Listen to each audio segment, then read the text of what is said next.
awesome is that?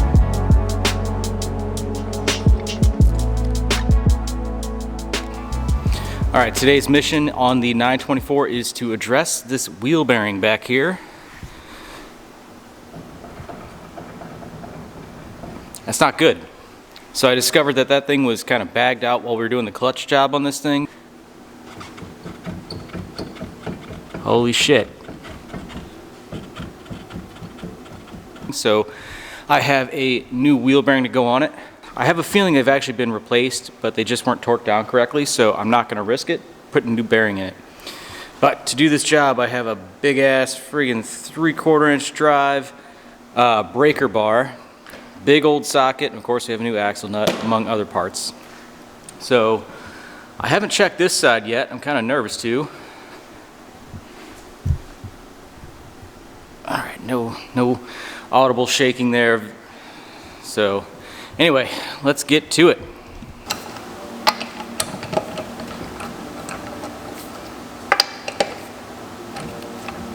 I have already loosened these, by the way.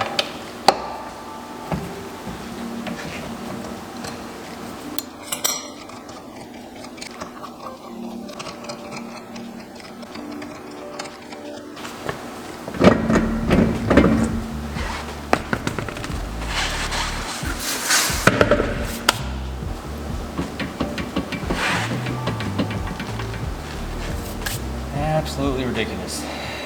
So I'm gonna put some torque on this thing and see if it's like hand tight or something. Wouldn't put it past them.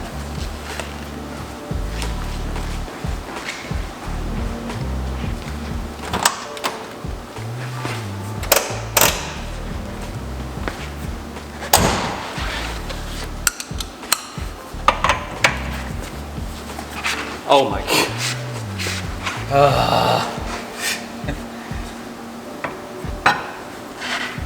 Wasn't even tight.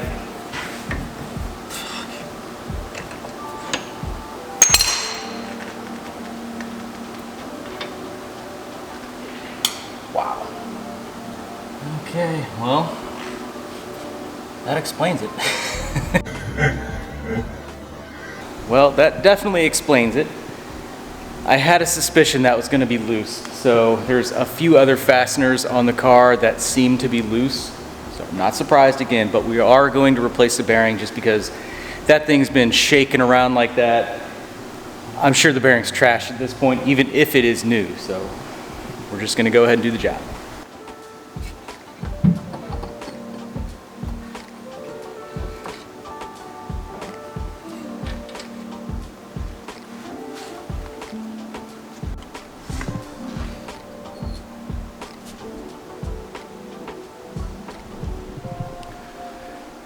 Well, I thought I hit record, but this just took literally a few taps, just very light the ball peen, and it came right out. So, yeah, time to get this thing apart.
Wow, that thing is really fucking bagged out. Holy shit. It took just zero effort.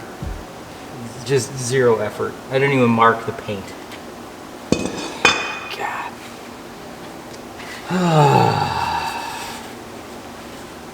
I don't know who worked on this. Who knows? Maybe they haven't replaced the bearing. I don't know. Being that it's still a ball bearing type.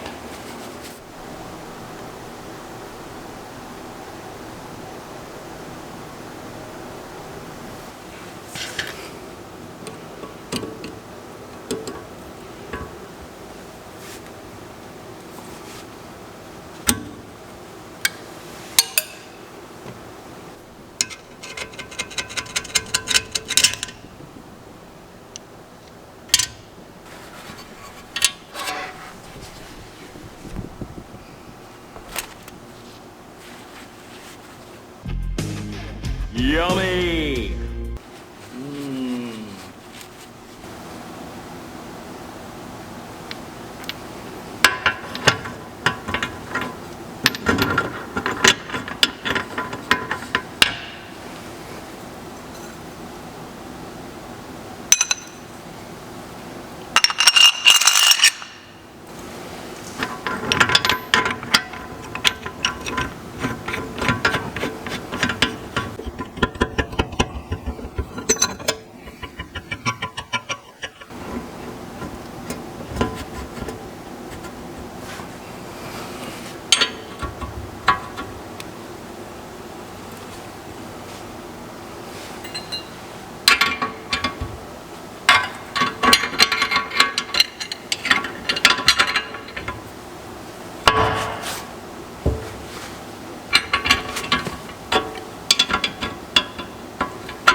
Okay.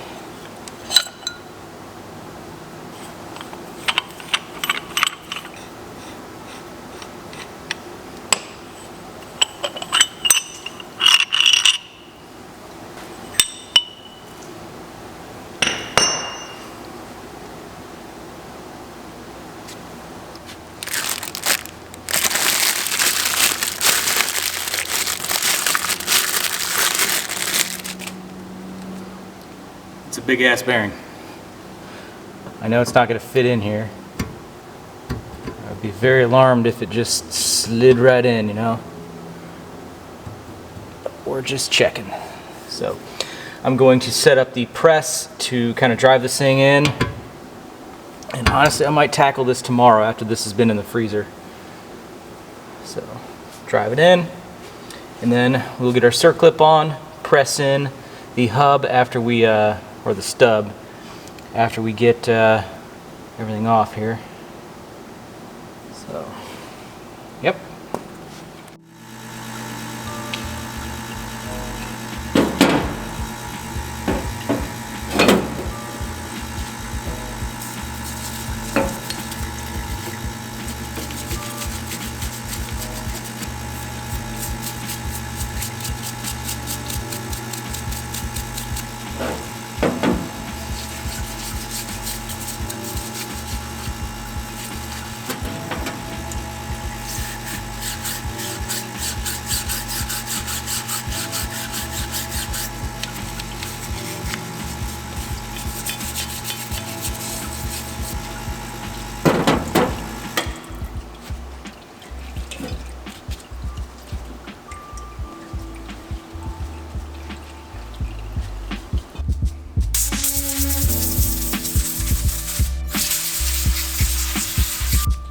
Making it a little bit easier to work with.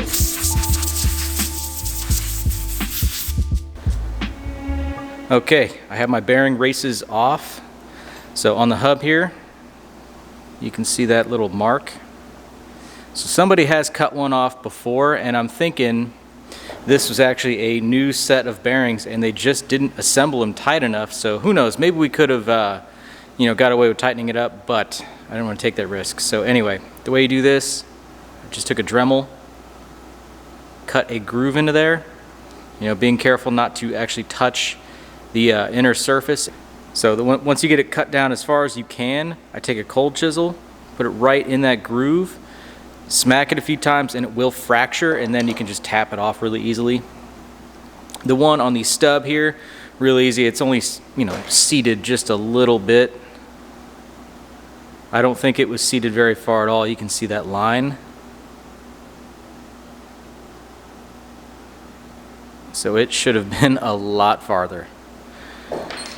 So that was able to just tap off with a couple hits. So as of now, I have the new bearing in the freezer, so I'm gonna give it about 24 hours. We'll come back and we'll reassemble. Should go back together pretty well. All right, it is time to go ahead and press our bearing in. So to do this, I have, of course, the install tool. I'm gonna actually feed this in from the back. There's already a kind of a stopper plate in there. And then our old bearing, we're gonna use as our driver or our press area, because this will fit in comfortably just past the groove for the circlip. So I have another plate here, exactly what we used to kind of draw it out. So that'll sit in here just fine. We'll have the nut on this side, and we're actually going to be applying the twisting force in the back where the bearing is. So the new bearing has been in the freezer for the last couple days. So as of now, I'm going to take my torch. I'm going to start heating this hub up just a little bit. Get it warm, get it expanded, and then I will sprint and go get the bearing.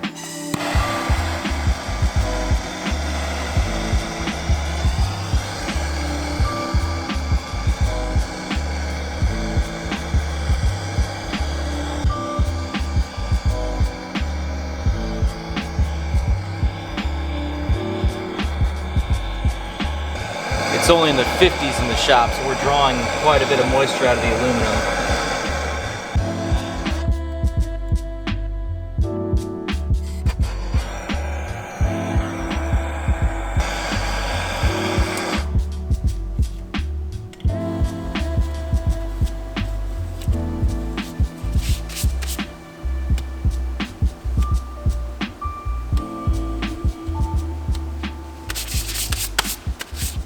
Getting heat soaked pretty good. I'll let that kind of soak in for a second, and then I'll reheat it while I change camera batteries, and we'll be right there.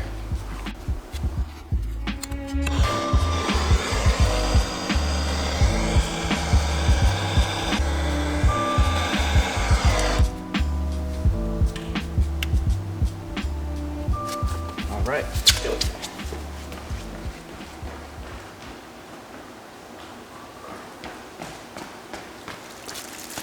Ooh, she's cold. Oh, how awesome is that? No press needed.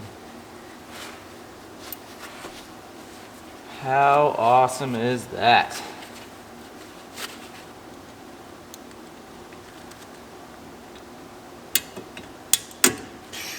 Boom.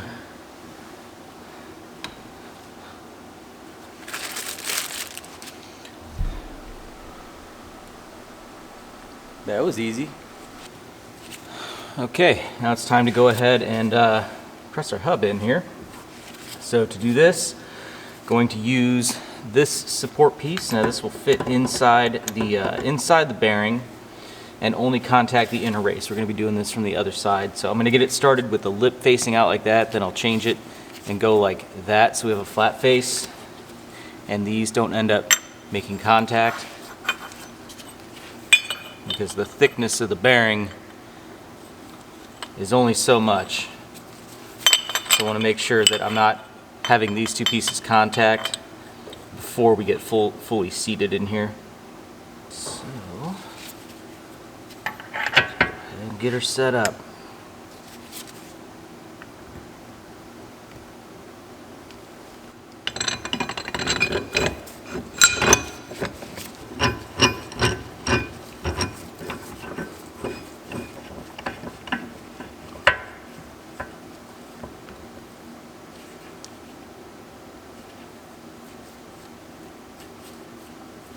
Okay.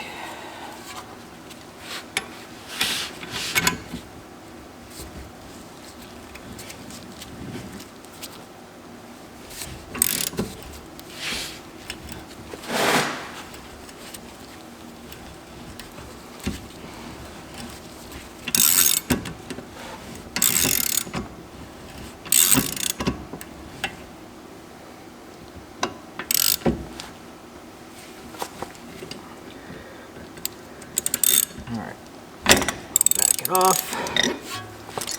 flip the backing plate around. Also, this is a brand new hoodie. I don't know what I'm doing.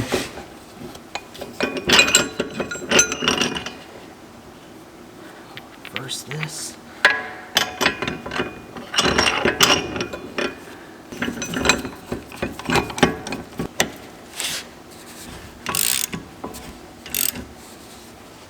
There it is. All right. That is seated.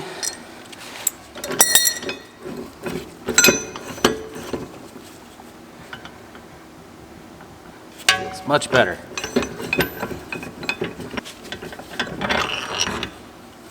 Okay.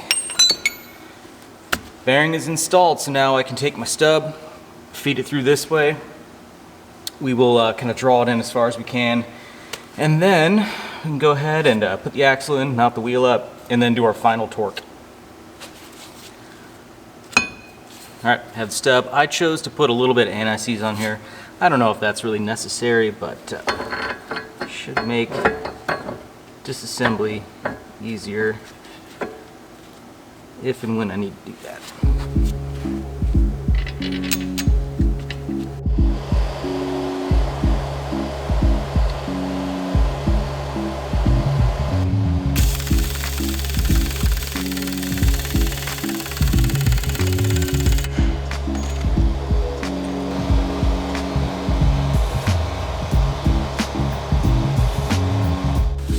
Alright, so from here I'm going to go ahead and put the rotor back on, we'll put the caliper back on, get the wheel back on, lower this thing down, and then I will actually access it from the axle nut, or from the center of the wheel.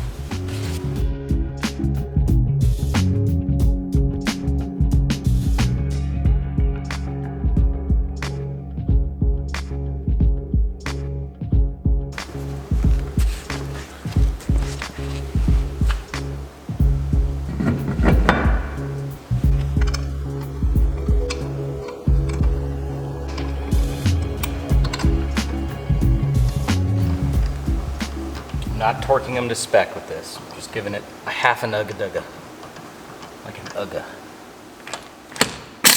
Ugg.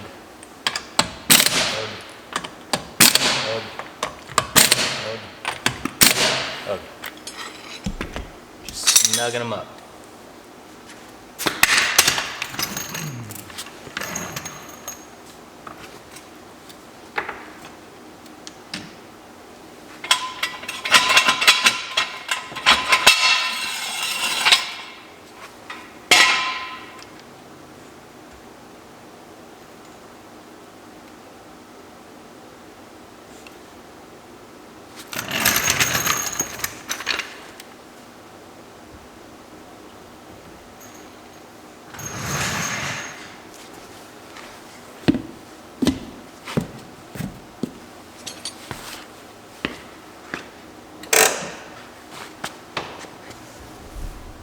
All right, time to break out that big 3/4 drive and give this thing hell.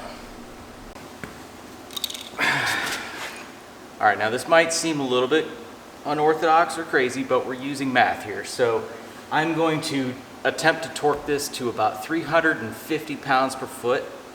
And I'm gonna do that with this 3/4 inch brake bar. Now you'll notice I have a piece of tape right here. That is at the 2 foot mark from our pivot. So per an online calculator, it is determined that me weighing 170-ish pounds, putting all of my force, or basically standing on the 2 foot mark, will apply 340 pound-foot of torque on that nut. So, seems logical to me, you know? I know I could stand at the end, which is 3 foot, and that would apply approximately 510. So I'm going to stand right here. Assume we're getting it pretty close, and well, we'll see what it does. So let's do some science.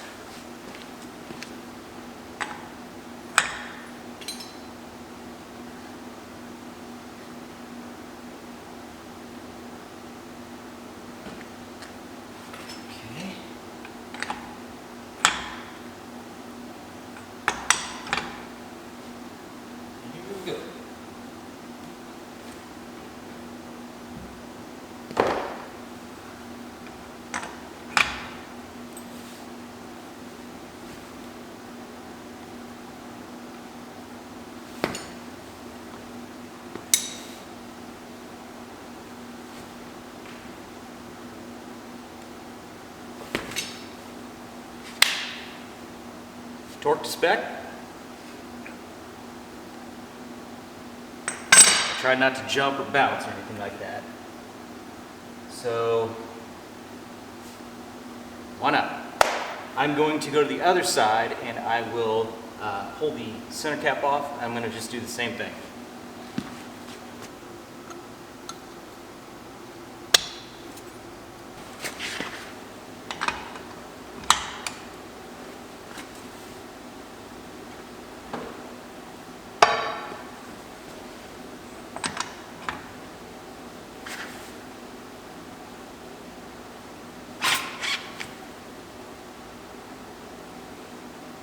Right there is where it stopped.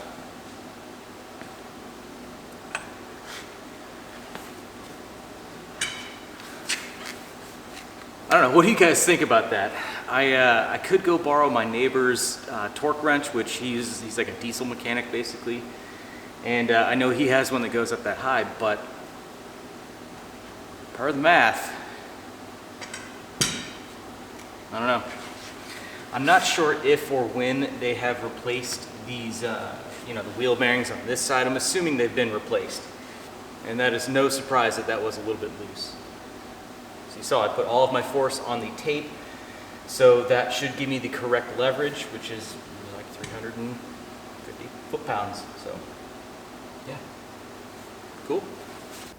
So I just borrowed this bad boy. And outside of being a torque wrench, you could just curl this thing and actually have some gains. But this is a big bad snap-on unit, and we're gonna put this thing to 350 and see how close we got that thing. I just hit myself in the knee with this, and it did not feel good. This is one bad unit right here. This goes all the way up to 600. Right there.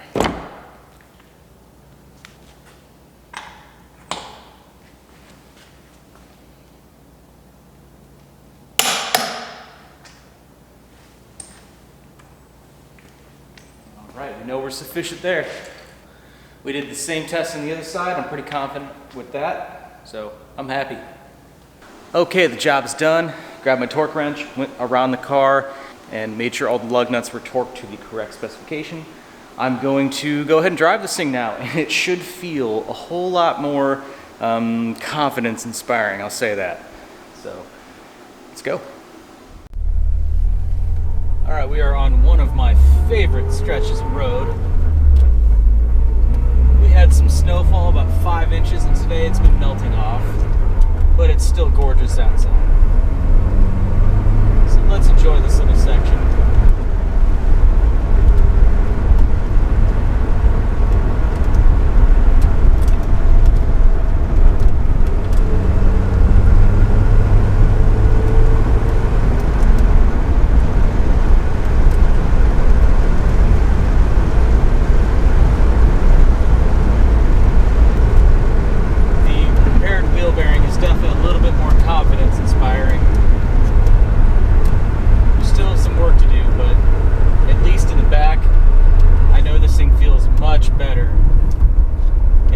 Noticeable on the highway, actually, on large corners, as I can't feel the back end kind of wagging anymore, because that was pretty bad on some of them.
914.6, I believe, 914.4, and that thing, with the right tailwind, downhill, and all things in perfect working order, would do like 106 miles an hour.